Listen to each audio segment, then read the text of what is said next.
Bonjour à tous et bienvenue sur ma chaîne pour cette petite vidéo de présentation de mon nouveau projet. Un outil à brocher. Alors c'est une idée que l'on a faite à trois avec Antoinus et Pierre Nectou.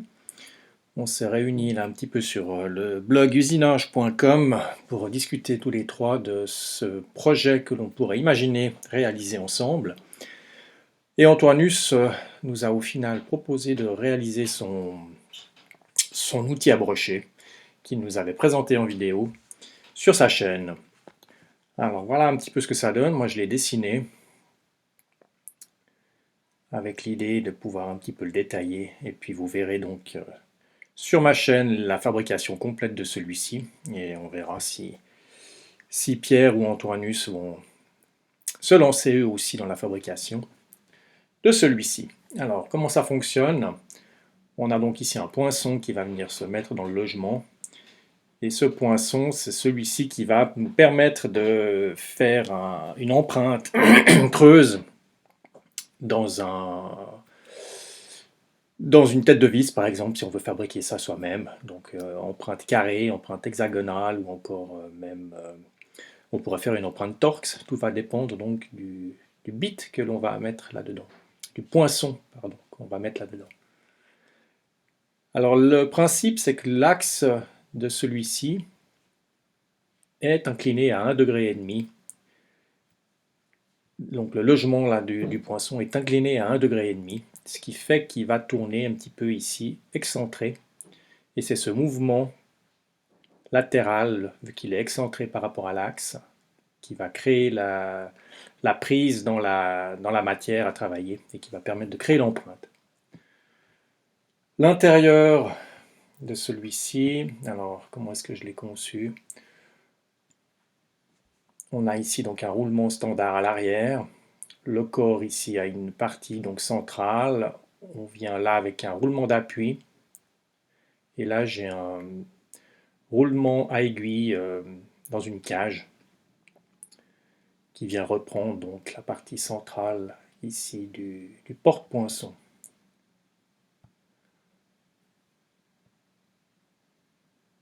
À l'arrière, on a donc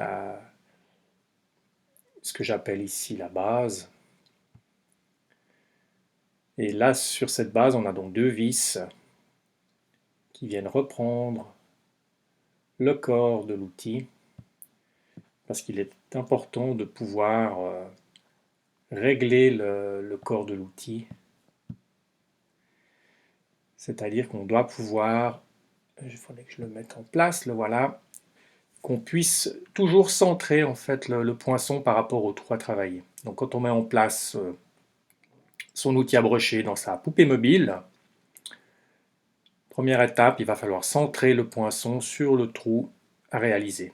Donc on desserre ici ces deux vis et on va pouvoir bouger ici tout le corps pour pouvoir centrer celui-ci. À l'arrière, j'ai fait ici une pièce d'adaptation que vous allez pouvoir, ceux qui voudront donc fabriquer celui-ci dans leur atelier, choisir par rapport à ce que vous avez dans votre poupée mobile. Moi j'ai dessiné ici un cône Morse 4 parce que j'ai donc un cône Morse 4 sur ma poupée mobile. C'est une pièce standard qu'on peut trouver dans le commerce, dans les 60 € toute faite.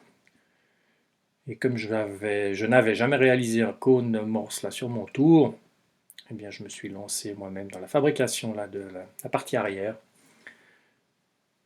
Et voilà, donc ça c'est un choix personnel, ce sera à vous de voir si vous voulez gagner un peu de temps ou pas, et de ne pas réaliser la partie arrière.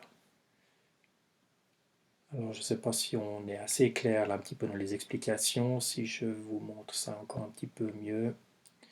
Si j'enlève le porte-poinçon, là j'ai une douille de réduction, ça va dépendre des poinçons qu'on va trouver. Alors c'est vrai que dans le commerce, j'ai trouvé moi-même des poinçons tout faits, qui ont un diamètre de 16 mm, et je crois qu'il y en a d'autres qui sont un petit peu plus faibles. Donc c'est pour ça qu'ici j'ai une petite douille d'adaptation, si on veut réduire le diamètre des poinçons, qu'on puisse modifier ça. Voilà, donc là on a notre... alors j'ai dessiné un roulement aiguille dans une cage, c'est un petit peu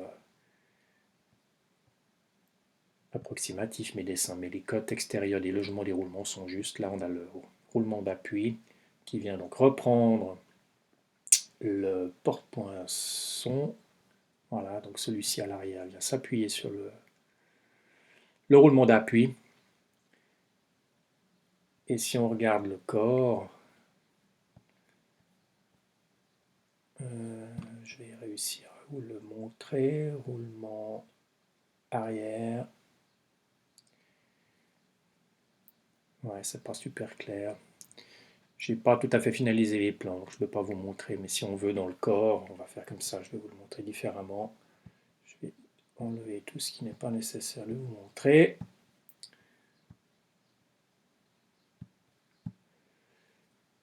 Voilà, si j'enlève aussi mon cône, l'arrière du corps, ici on a un logement pour le roulement arrière, la partie centrale qui se rétrécit et qui permet justement d'avoir le roulement d'appui ici, et devant celui-ci, le roulement à aiguille dans sa cage.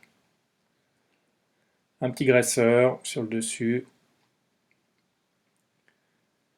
Donc cette pièce va être sympa aussi à machiner. Il y aura un petit peu de fraisage là, avec le diviseur horizontal sur la fraiseuse. Voici donc cet objet. Donc merci à Antoinus et à Pierre. C'est vrai qu'on a un petit peu échangé quand même là. J'étais parti au tout départ sur un autre design. Je vous montre juste le premier design que j'avais réalisé. J'avais vu ça sur un site italien, mais c'est vrai que la fabrication ici, des trous oblongs sur la longueur, c'était peut-être pas la meilleure idée. J'avais un réglage uniquement latéral, puisque le corps pouvait glisser que latéralement. Et l'intérieur de la conception était, à mon avis, un tout petit peu moins logique, c'est-à-dire dans l'emboîtement des pièces au final pour faire tenir tout ça. Et par rapport à un démontage envisagé, si jamais on devait démonter, c'était un peu compliqué après à extraire les roulements. Donc j'ai un petit peu modifié tout ça. Voilà, là j'avais une autre toise. Et puis j'étais parti plus simplement, j'avais pas de roulement aiguille, j'avais deux roulements un petit peu du style d'une pointe tournante simplement, avec le roulement d'appui derrière. Mais voilà, celui-ci, pour l'instant, on l'a un peu abandonné et on revient sur ce modèle qui est déjà existant, on va dire, chez Antoinus. J'ai rajouté ici une barre latérale. Pourquoi? Parce que si on monte l'outil sur sa fraiseuse, donc ça va être bien évidemment le corps entier qui va tourner, et il faudra pouvoir immobiliser son poinçon par rapport à la pièce qui sera immobile dans l'étau de la fraiseuse. Donc là, on pourra choisir ou pas de visser cette barre latérale pour immobiliser justement le fait qu'on soit dans la fraiseuse et que c'est le corps qui tourne. Ok, voilà, petite donc vidéo de présentation. Et je vous dis à tout bientôt pour les premières images, on va dire, de machinage.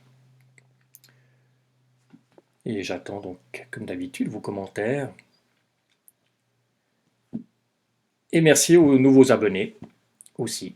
Ça fait plaisir de voir que leur nombre augmente. Les échanges, comme d'habitude, que j'ai toujours avec vous, c'est sympa. Alors à tout bientôt pour la suite. Salut!